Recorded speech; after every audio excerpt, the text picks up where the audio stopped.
Okay, so you have seen how some entities are recognized. Let's talk a bit more about how you build this kind of entity recognition engine, because this is quite an important task in NLP and text mining for many applications. And the two general solutions that you can apply are either rule-based, like I showed you earlier in the introduction. So you write something like regular expressions, or for NLP, these transducers, remember they work on the graph. And you write these rules so that you find as many variations as possible, but also try to avoid false positives. The other approach is machine learning.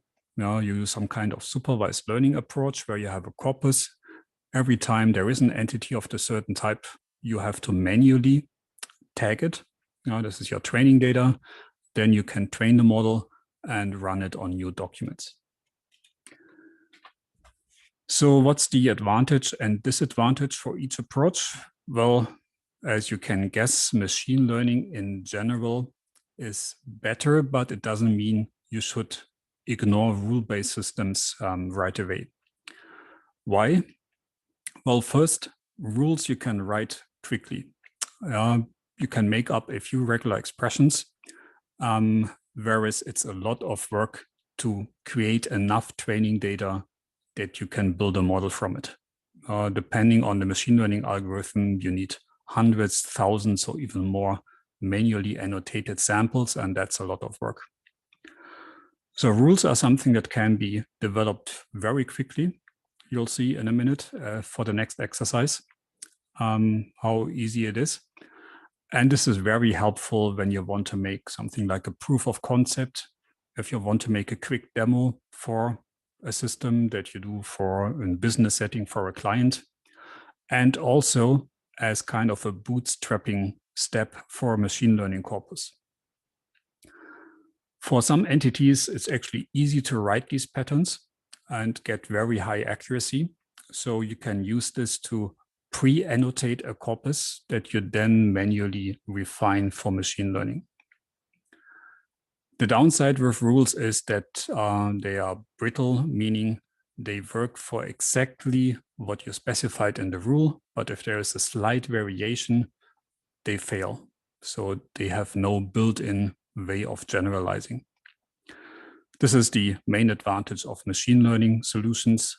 They can deal better with variations. But again, the downside is for machine learning, you have to create the training data and you have all the machine learning process steps that we talked about.